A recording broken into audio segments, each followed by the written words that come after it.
Since you have taken office in 2006, do you see growth in the downtown area? If so, what areas do you see growth? Well, in all areas, really. I mean, when I took over, there was some people had made investments in downtown, but now it's really flourished. We'd like to credit our BLDC, our Binghamton Local Development Corporation, that we totally revamped and have a lot more products for different people. Okay. Your administration began a program where you sold off certain properties for $1. Can you explain a little bit more about that program and why you decided to do it? Do the potential buyers have to meet a certain criteria? Yeah, what we did was, for those properties, we had sort of a process where people made proposals for the properties, and we accepted the best proposals. Some people wanted to build houses, some people wanted to combine them with their small, because they were pretty small lots with their lots next to them, and we took all those things into consideration. But we have, several houses being built on those properties that will now be on the tax rolls.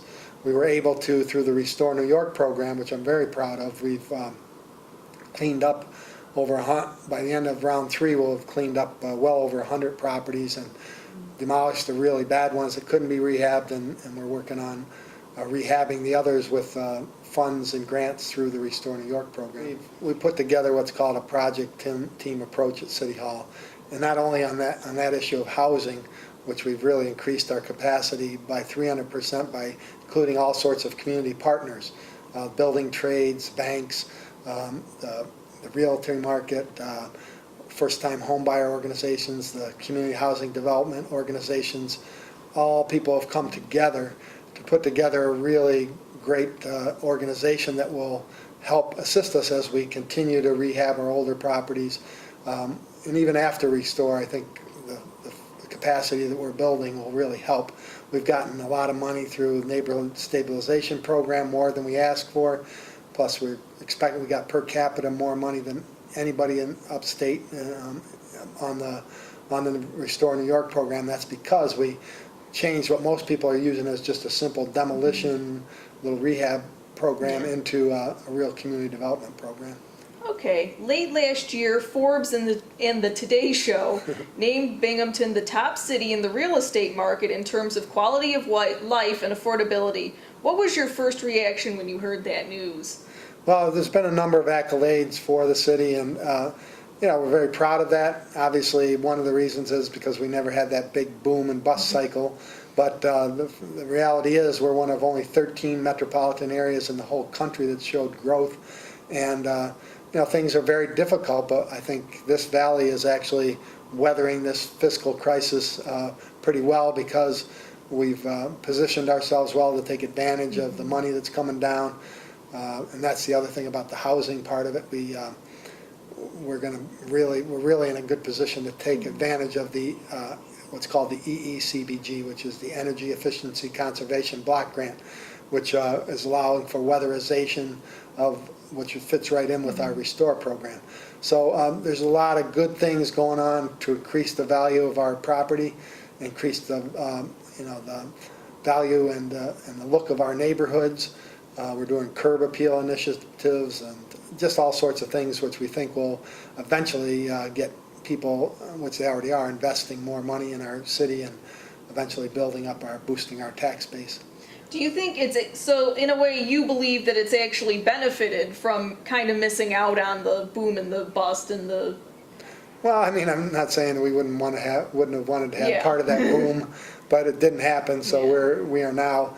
You don't see the rapid foreclosures. You don't see people speculating on property around here. Those were all really, illusions, and the bubble had to burst sometime. We're fortunate that we don't have that kind of, speculation around here, and it's ended up working out for us in the long run. It's now becoming a desirable place for young professionals to live. Do you agree? Well, I think, yes, it is, and one of the reasons is because we as an administration have been very proactive in trying to find ways to attract young people. For instance, we have the free Wi-Fi downtown, which we set up all around downtown, so you can go any place and sit and with your laptop and do work Or iPhone. Yeah, iPhone, part of the 21st century. We're trying to make the city, part of the 21st century. Yeah, earlier, I don't have an iPhone, but I have an iTouch, which is sort of like an iPhone, but without all the Right. fancy stuff. And I really was sort of kicking myself today because I didn't bring it down. And Right, yeah. should check it out.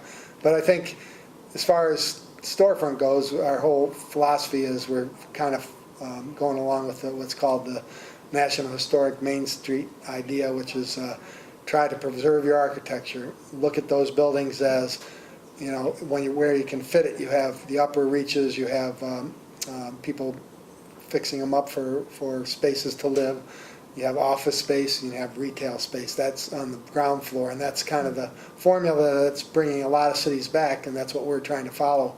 So you have a new independent bookstore, you have a new bag store, you have a new out on the town dress shop, and another one on Washington Street. You have a whole bunch of small restaurants, you have a coffee roasteria, and you just have all these new office workers downtown supporting all those businesses. So you have a new Visions Credit Union, new little specialty shops. So it's really gratifying to see what we've been trying to create, which is a walkable, livable community.